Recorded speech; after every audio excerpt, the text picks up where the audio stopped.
Good morning students. आज हम पढ़ेंगे स्टाइकियोमेट्री एवं स्टाइकियोमेट्रिक परिकलन। स्टाइकियोमेट्री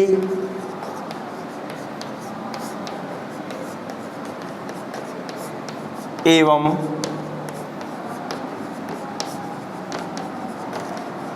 स्टाइकियोमेट्रिक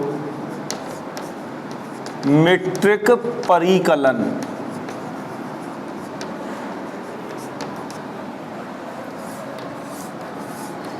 हिंदी में इसको बोला जा सकता है रस समीकरण मिति एवं रस समीकरण मिति का मापन। रस समीकरण एवं रस समीकरण मिति का मापन। तो इसको पढ़ने के लिए सबसे पहले हमको ये देखना पड़ेगा ये स्टाइकियोमेट्री क्या है। देखिए, स्टाइकियोमेट्री दो शब्दों से मिलकर बना है, स्टाइकियोन और मीट्रिक। स्टाइकियोन का तात्पर्य होता है तत्व और मीट्रिक का मतलब होता है मापन, यानी कि तत्व का जो मापन किया जाता है उसे हम क्या कह सकते हैं, स्टाइकियोमेट्री। तो स्टाइकियोमेट्री एवं स्टाइकियोमेट्रिक परिकलन से तात्पर्य क्या है, तो पहले मैंने बताया कि स्टाइकियोमेट्री दो शब्दों से मिलकर बना हुआ है, स्टाइकियोन और मीट्रिक। स्टाइकियोन जिसका तात्पर्य होता है तत्व और मीट्रिक जिसका तात्पर्य होता है मापन। ये जो स्टाइकियोमेट्री होती है, रस समीकरण मिति होती है, यह अभिकारकों एवं उत्पादों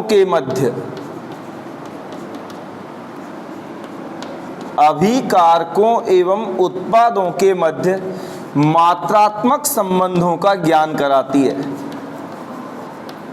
मात्रात्मक संबंधों का ज्ञान कराती है, यानी कि स्टाइकियोमेट्री की सहायता से अभिकारकों एवं उत्पादों के मध्य क्या मात्रात्मक संबंध है उनका निर्धारण किया जा सकता है। तो स्टाइकियोमेट्री किसे कहेंगे, अभिकारकों एवं उत्पादों के मध्य मात्रात्मक संबंधों के ज्ञान को ही अभिक्रिया की स्टाइकियोमेट्री या रस समीकरण मिति कहा जाता है। रस समीकरण मिति अभिकारकों एवं उत्पादों के मध्य मात्रात्मक संबंधों के ज्ञान को ही अभिक्रिया की रस समीकरण मिति या स्टाइकियोमेट्री कहा जाता है। यानी कि हम रस समीकरण मिति की सहायता से अभिकारकों एवं उत्पादों के मध्य मात्रात्मक संबंधों का निर्धारण कर सकते हैं, यानी कि अभिक्रिया में कितना अभिकारक भाग लेता है तथा अभिक्रिया के पश्चात कितना उत्पाद बनता है, उनके मध्य किस प्रकार के मात्रात्मक संबंध है, इनका निर्धारण अभिक्रिया की रस समीकरण मिति से किया जा सकता है। लेकिन अभिक्रिया की स्टाइकियोमेट्री अर्थात रस समीकरण मिति का मापन करने के लिए यह अत्यंत आवश्यक है कि जो दी गई रासायनिक अभिक्रिया है वह पूर्णतः संतुलित होनी चाहिए। एक तो रासायनिक अभिक्रिया पूरी तरह कैसी होनी चाहिए, संतुलित लिखी होनी चाहिए। साथ ही अभिकारकों एवं उत्पादों की भौतिक अवस्थाओं को भी दिया जाना चाहिए। आप अभिक्रिया की रस समीकरण मिति का सही ज्ञान प्राप्त कर सकते हैं, बशर्ते ये आपको ध्यान रखना चाहिए, एक तो दी गई अभिक्रिया पूर्णतः कैसी हो, संतुलित हो, बैलेंस हो। साथ ही अभिकारकों एवं उत्पादों की भौतिक अवस्थाएं क्या है ये भी उस अभिक्रिया में दी गई हो। हम इतना जानते हैं कि अभिकारक और उत्पाद यदि ठोस अवस्था में है तो हम कोष्ठक में उनके नीचे S, द्रव अवस्था में है तो L और गैस अवस्था में है तो स्मॉल g का प्रयोग करते हैं। तो कुल मिलाकर के अभिकारकों एवं उत्पादों की भौतिक अवस्थाओं को भी साथ में लिखा होना चाहिए। अब हम एक अभिक्रिया के माध्यम से रस समीकरण मिति और रस समीकरण मिति का मापन देखते हैं, समझते हैं ये क्या है। एक एग्जाम्पल लेते हैं, मैथेन का दहन।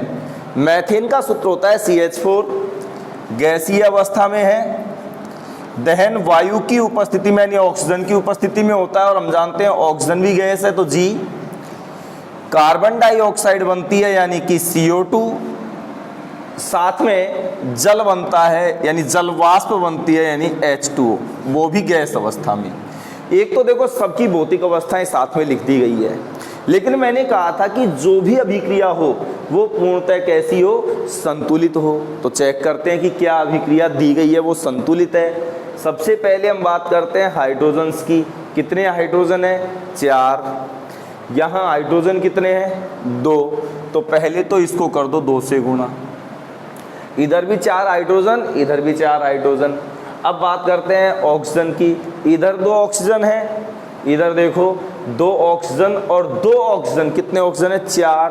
तो इसको कर देते हैं 2 से गुणा, ऑक्सीजन भी 4 हो गए। अब बात करते हैं कार्बन की। इधर भी 1 कार्बन और इधर भी 1 कार्बन, यानी कि अब ये अभिक्रिया पूरी तरीके से संतुलित है। अब देखते हैं इस रस समीकरण मिति यानी स्टोइकियोमेट्री से हमें क्या क्या पता चलता है। नंबर 1, रस समीकरण मिति की सहायता से हमें ये पता चल जाता है कि अभिक्रिया में भाग लेने वाले पदार्थ क्या हैं और उत्पाद क्या है। तो सुनो, ये दोनों अभिकारक मैथेन और ऑक्सीजन जो अभिक्रिया में भाग लेते हैं उन पदार्थों को हम अभिकारक या क्रियाकारक कहते हैं। इसका मतलब इस अभिक्रिया में मैथेन और ऑक्सीजन दोनों ही क्रियाकारक या अभिकारक हैं तथा अभिक्रिया के पश्चात CO2 एवं जलवाष्प बनते हैं। इसका मतलब ये दोनों उत्पाद जो हैं, ये दोनों पदार्थ है अभिक्रिया के पश्चात बनते हैं, तो इन दोनों पदार्थों को उत्पाद या क्रियाफल कहते हैं। तो नंबर 1, जो पदार्थ अभिक्रिया में भाग लेते हैं वो अभिकारक, और जो पदार्थ अभिक्रिया के पश्चात बनते हैं उन्हें उत्पाद कहा जाता है। नंबर 2 जानकारी, इस अभिक्रिया से या इस अभिक्रिया की रस समीकरण मिति से हमें जानकारी मिलती है कि मैथेन, ऑक्सीजन, CO2 और जलवाष्प ये सभी अभिकारक एवं उत्पाद गैसीय अवस्था में है, क्योंकि संतुलित समीकरण में अभिकारकों एवं उत्पादों के आगे यहाँ उनकी भौतिक अवस्थाओं को लिखा गया है। नंबर 3, इस रस समीकरण मिति को एक्सप्लेन करने के लिए प्रत्येक स्टूडेंट को मोल धारणा, मोल कॉन्सेप्ट अच्छे से क्लियर होना चाहिए, जो मैं पीछे पढ़ा चुका हूँ। देखिए, मैथेन के आगे यहाँ कोई गुणांक नहीं है, ऑक्सीजन के आगे यहाँ 2 गुणांक हैं, यहाँ CO2 के आगे कोई गुणांक नहीं है और यहाँ जलवाष्प के आगे 2 गुणांक है। तो सुनिए, अभिकारकों एवं उत्पादों के आगे लगे हुए गुणांकों को रस समीकरण मिति गुणांक या स्टोइकियोमेट्री गुणांक, और इंग्लिश में बोले तो स्टोइकियोमेट्री कोफिशिएंट कहा जाता है। तो कुल मिलाकर के अभिकारकों एवं उत्पादों के आगे लगे हुए गुणांकों को रस समीकरण मिति गुणांक कहते हैं। तो पहले प्रत्येक स्टूडेंट को ये पता हो ये रस समीकरण मिति गुणांक क्या है।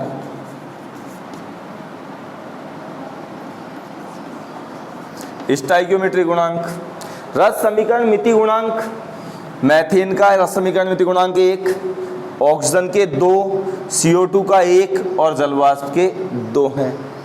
चलो, ये रस समीकरण मिति गुणांक जो होते हैं मोलों की संख्या अथवा अणुओं की संख्या को व्यक्त करते हैं। जब आप रस समीकरण मिति गुणांक सीख चुके हैं तो अब आपको ये पता हो ये रस समीकरण मिति गुणांक किसको दर्शाते हैं। ये दर्शाते हैं मोलों की संख्या को। जैसे हम बोल सकते हैं कि मैथेन का यहाँ कोई गुणांक नहीं है, इसका मतलब 1, यानी मैथेन का कितना मोल है, 1 मोल। यहाँ ऑक्सीजन के कितने मोल हैं, 2 मोल। यहाँ CO2 का कितना मोल है, 1 मोल। यहाँ जलवाष्प का कितना मोल है, 2 मोल। तो ये 2 मोल, 1 मोल, 2 मोल, 1 मोल, ये क्या है, ये है रस समीकरण मिति गुणांक।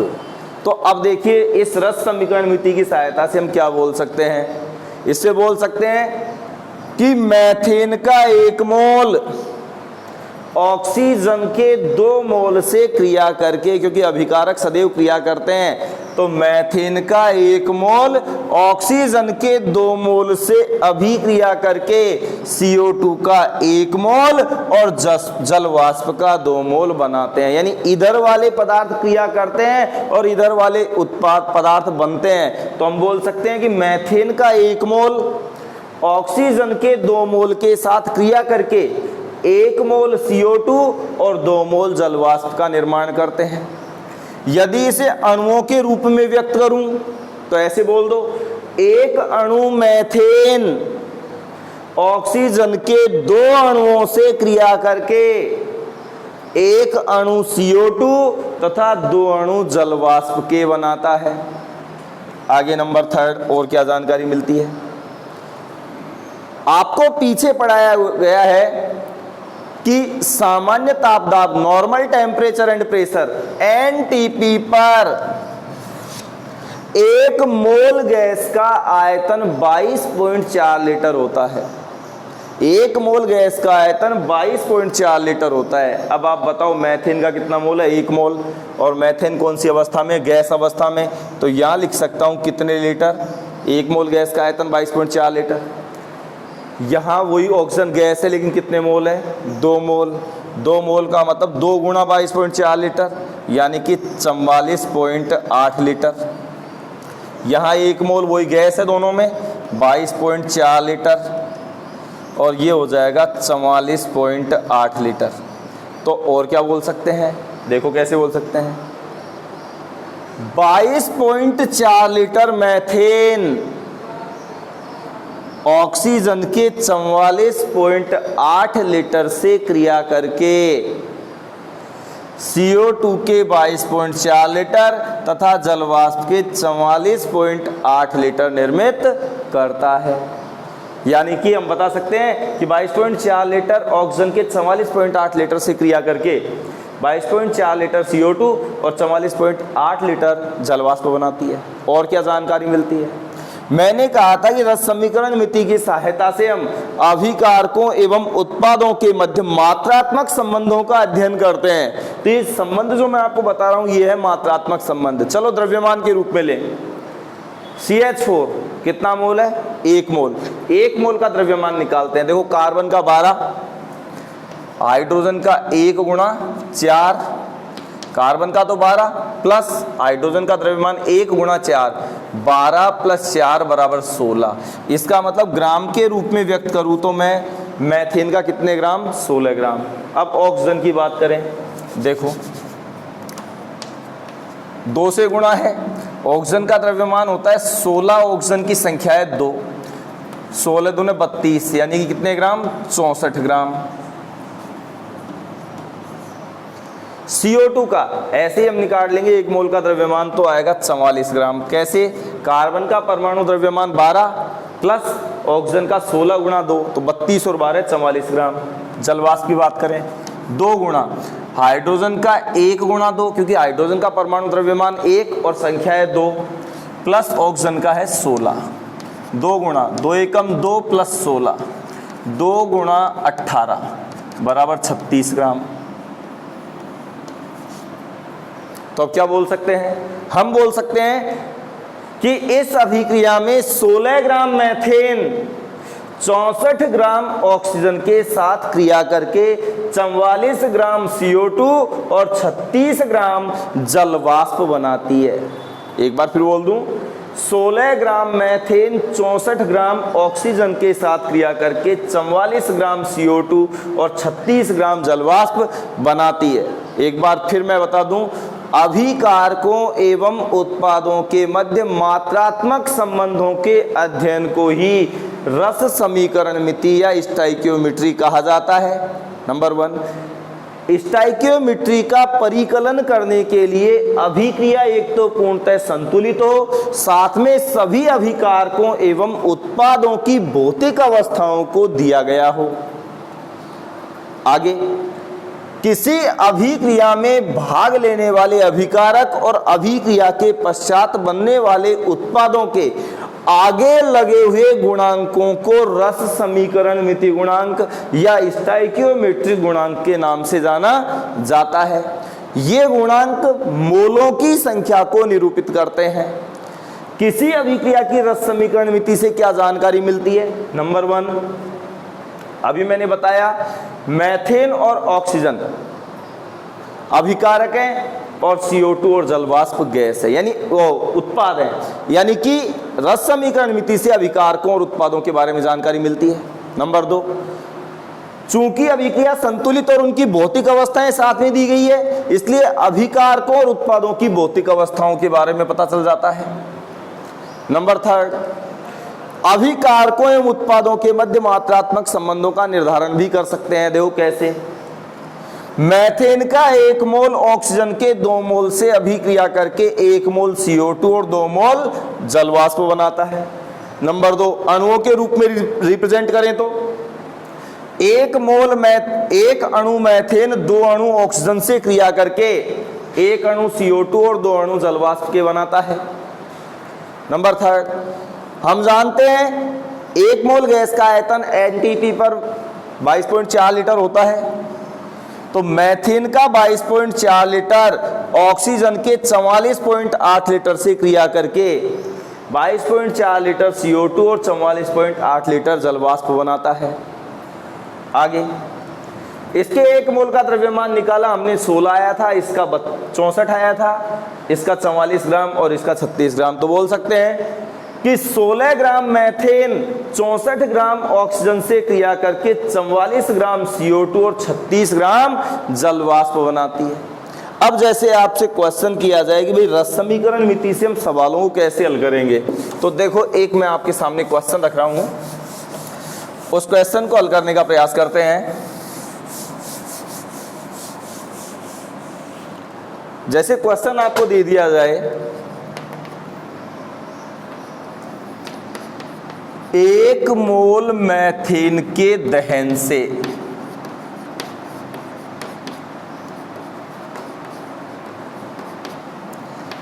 कितने मोल जल वाष्प प्राप्त होगी? एक नॉर्मल क्वेश्चन लिया है सबसे पहले मैंने, तो सबसे पहले रिएक्शन लिखी जाए। मीथेन देखो आगे का गुणांक मोलों की संख्या को निरूपित करेगा, इसलिए 1 मोल हो गया। दहन यानी कि वायु की प्रेजेंस में। अब हम जानते हैं जब मीथेन का दहन किया जाता है तो अभी हमने पढ़ा था एक तो बनती है CO2 और एक बनती है जल वाष्प। सबसे पहले हाइड्रोजन और ऑक्सीजन के अतिरिक्त अन्य परमाणुओं का संतुलन, या 1 कार्बन है यहाँ भी 1 कार्बन है। फिर करते हैं हाइड्रोजन का बैलेंस, यहाँ हाइड्रोजन 4 है, इसको कर दो 2 से गुणा। यहाँ ऑक्सीजन देखो उत्पादों में 2 और 2 4, इसको कर दो 2 से गुणा। फिर इनकी फिजिकल स्टेट भौतिक अवस्थाओं को प्रदर्शित कर दो। अब क्या चाहता है ये, 1 मोल मीथेन के दहन से कितने मोल जल वाष्प प्राप्त होगी? तो अब वैसे ही देख लो, मीथेन का कितना मोल है?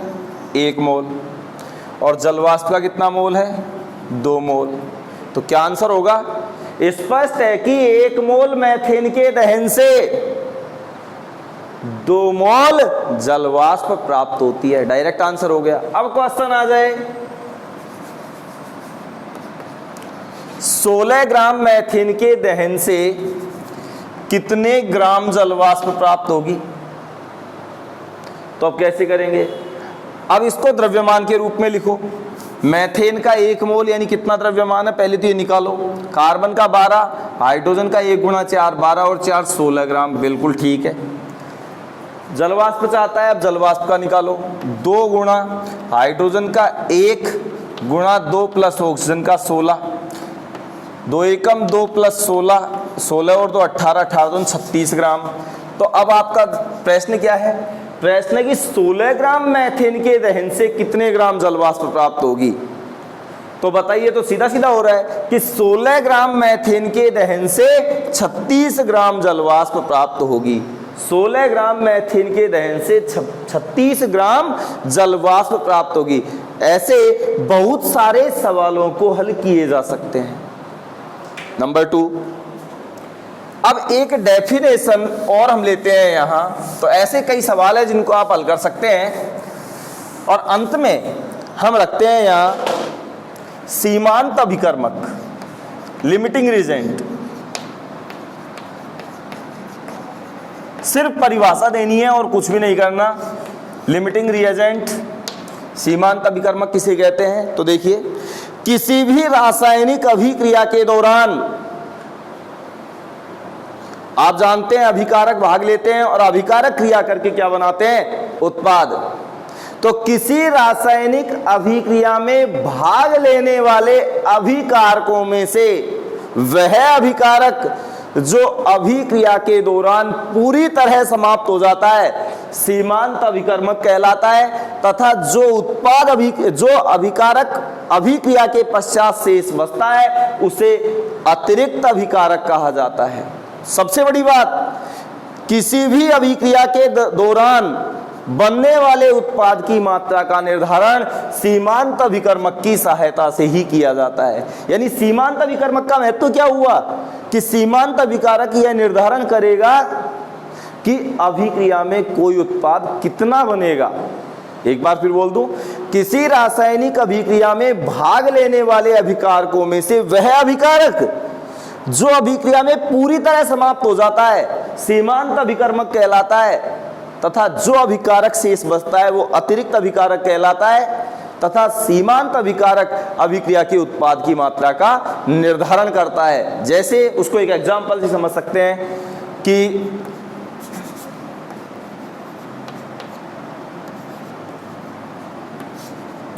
हाइड्रोजन और ऑक्सीजन की क्रिया से क्या बनता है? जल वाष्प। H2 + O2 = H2O।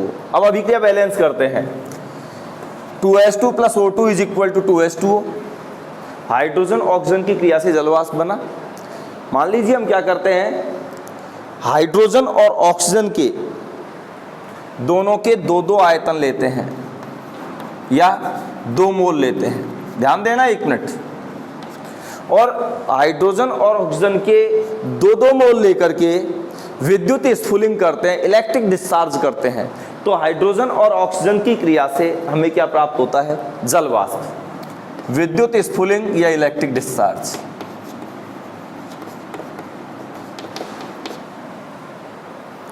अब मैं आपको बताऊं, प्रारंभ में मैंने दोनों के कितने कितने मोल लिए हैं? हाइड्रोजन के भी 2 मोल और ऑक्सीजन के भी 2 मोल। जब दोनों के 2-2 मोल लेकर के विद्युत स्फुलिंग यानी इलेक्ट्रिक डिस्चार्ज किया तो मुझे जलवाष्प प्राप्त हुई। लेकिन अभिक्रिया हमेशा इस तरीके से होगी, यानी कि अभिक्रिया में 1 मोल तो हाइड्रोजन भाग लिया और 2 मोल हाइड्रोजन भाग लिया और 1 मोल ऑक्सीजन भाग लिया। तो आपसे मैं पूछता हूं, जब प्रारंभ में ने इनके मध्य अभिक्रिया करवाई थी प्रारंभ में, तो दोनों के कितने कितने मोल लिए थे? 2-2 मोल। लेकिन दोनों के मध्य जब अभिक्रिया हुई इलेक्ट्रिक डिस्चार्ज के उपरांत, तो हाइड्रोजन के तो 2 मोल प्रयुक्त हो गए, लेकिन ऑक्सीजन का मात्र कितने मोल प्रयुक्त हुआ? 1 मोल।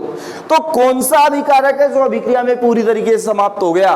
वो आपका जवाब होगा कि हाइड्रोजन हमने पहले 2 मोल लिया था और अब भी अभिक्रिया में कितने मोल प्रयुक्त हुआ? 2 मोल। तो हाइड्रोजन पूरी तरीके से समाप्त हो चुका है, इसलिए हाइड्रोजन यहां कहलाएगा सीमांत अभिकर्मक। लेकिन हमने ऑक्सीजन के प्रारंभ में 2 मोल लिए थे, लेकिन अभिक्रिया के दौरान कितने मोल प्रयुक्त होते हैं? सिर्फ 1 मोल।